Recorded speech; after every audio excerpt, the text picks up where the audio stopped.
It's packed with a lot of history, a lot of stuff, and it's a very unique experience. The beauty that comes and the stories, from the pain, the joy, the innovation that comes with everything that we are going to see. How are you transforming, your encounter of these things into your performances? Almost as if you are rummaging through someone's attic. For me, it was humbling.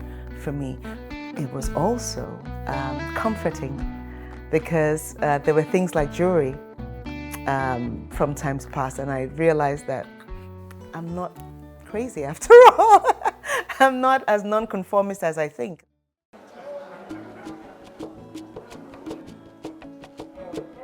So today is my second time of being in the Pitt Rivers Museum, and I remember feeling a feeling that I wasn't quite, I didn't know what it was. And then you need to get storytellers as well. Yeah, just come and wonder, look at your heritage. You're there to see other histories, other cultures, but then when you're faced with your own, and sadly when you're faced with your own, but there's a glass in between you and those objects, it sort of brings up a lot of emotions, but you're also in awe of just how preserved, your history, your culture, your identity is. You're storytellers though, aren't you? That's the point. And you in your stories, you can ask questions. It was something that I hadn't really seen at home anyway, even though it was part of my story. I haven't really come this close to it as well. So I was grateful to also see things from the past that, to be able to appreciate the kind of lives that were lived before my time. So, can I get a box to go? So this is the existing display of material from Benin City, and they're in the process of redesigning this gallery to engage with all of the repatriation, restitution debates that are going on. The horn is like a permanent gift to the ancestor that it is situated on. It's also a form of praise. So it's telling the story of something that happened in that person's time of life. To that specific ancestor, Yes. Right. My cultural heritage is a very important part of me. It is ingrained into my work. In a funny way, I don't feel about it, I just feel it.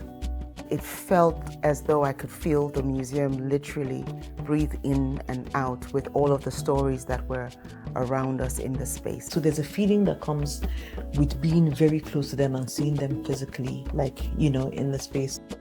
Strange, there won't be words for it, but if I had to put it into words, it would be warmth, home, love, and remembrance. Two things to do really. One, it's about thinking about how you're going to respond to the things that you've picked, trying to follow your creative practice, as it were. How are you transforming, your encounter of these things into your performances? The other idea is that we're going to be thinking about the actual evening itself, because it's still in some kind of inchoate kind of thing, isn't it? Being from Benin and, being in the family that I am from, and also being an artist myself, this is my whole life. This was all we spoke about, we talked about, we did. This, as simple as this piece is, it's bronze, but it's a fan. And it's the typification of what we are. My most interesting part of the day would be learning new things, especially from one of my colleagues. He was like the connoisseur of our history. He was always like dropping knowledge, and I was like, damn, I didn't know that. And I was inspired by the stories I heard today. What function does this have? It's never sailed on the Niger River. So what's its function in some sense? And maybe it's much more to do with identity or reclaiming something or exploring something.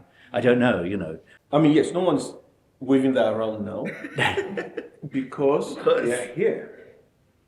My response, which is still being developed for the May 4th, will delve more into not just the Ikenga, but just the different artifacts and objects that are here, and how we should really question the redesignation of our identity, of our humanity, of our worldview. If these things were back in Nigeria, in fact, a lot of them, I mean, look at Ikenga, a lot of them have been destroyed. The Benin collection is unique in many ways because all these artifacts were not dug up. They were somewhere, and people just took them and moved them away. So that's a very different thing. See, Donna she's Benin as well, but you can't thank them in our case. I can. It's my choice. Well, you can. I can. Your choice. So but here's the thing. This is the thing. No, let me just finish. You see this. When we all sat down together, having experienced it in our own different ways, through our own different lenses and our own appreciation of histories and culture. People were fixing things and restoring things and keeping things going in their own way. Yeah. It was functional. That was quite a moment because it was vulnerable, it was true. And it was my kind of discourse, that we can be naked and not ashamed and just own our truths. I admire your passion and your knowledge and all of those things. There is the hopeless romantic in me that sees the unbending, unbreakable, unchanged Nigerian spirit. If you are tempted to break something and it did not actually break, did you succeed?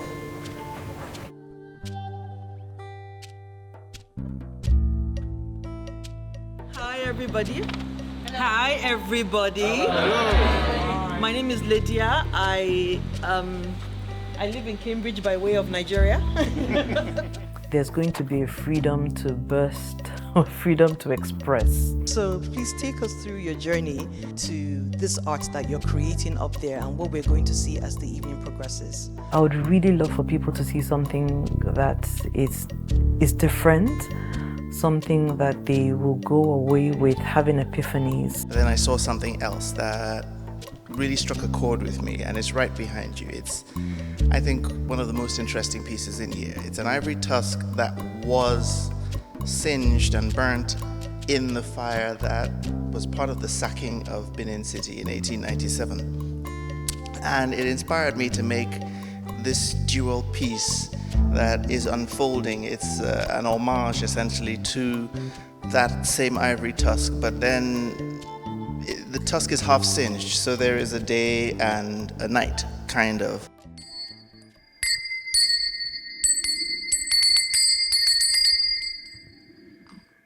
What does history do with its collection of memories? I don't know. Sometimes it hides them behind glass walls, giving me instructions on how to connect with my heritage. Touch when wearing gloves. Do not write with ink near it.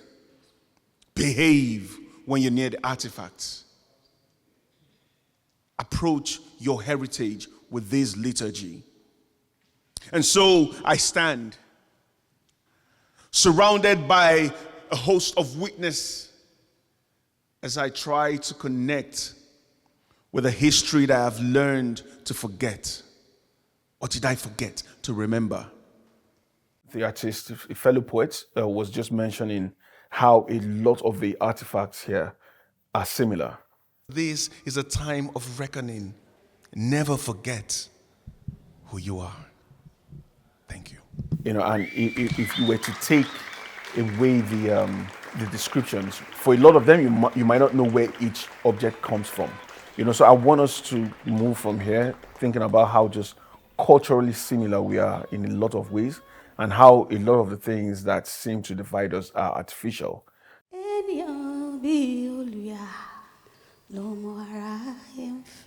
Skins. Take me back to the place where I first lost my skins.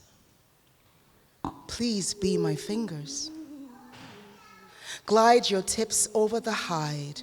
Help me feel this ebony. Fragrance the memories. Inhale the histories of all of my lives lived, but please take your time. I've been here for so long. Now blow it over my essence. Do you smell the day? Can you remember? Ease your intense fears of my strength. What manner of strength do you see? Assume your dominance, why don't you? Press palms into the curve of my back. Touch me again, I say. Help me feel these skins. Spread fingers apart the way you spread legs. Extract my precious leadership and traditions. Extract my precious bronzes and masks. Extract my precious. Send me into shape. Bend me. Beat me. To gather, to be together and still apart, or together and still distinct, right? And to tolerate and to hear and to actually consume whatever messages are being put across to you in this space. Just in case you bleed, you will heal, for you're worthy. Tell them you will not be broken. Tell them. It felt to me like these are things that people have touched. These once lived. They were once someone's diarized item. They were once someone's favorite something, right? They were once someone's hand this down to the next generation.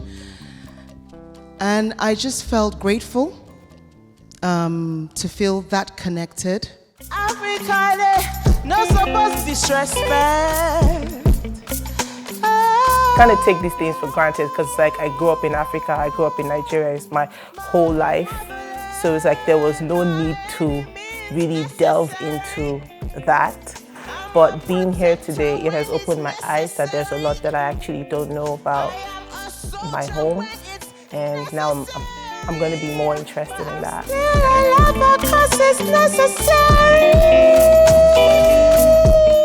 Because when you're in that space, you know, there's nothing that hinders you and nothing that draws you back. It's just, you're just free to express and free to be.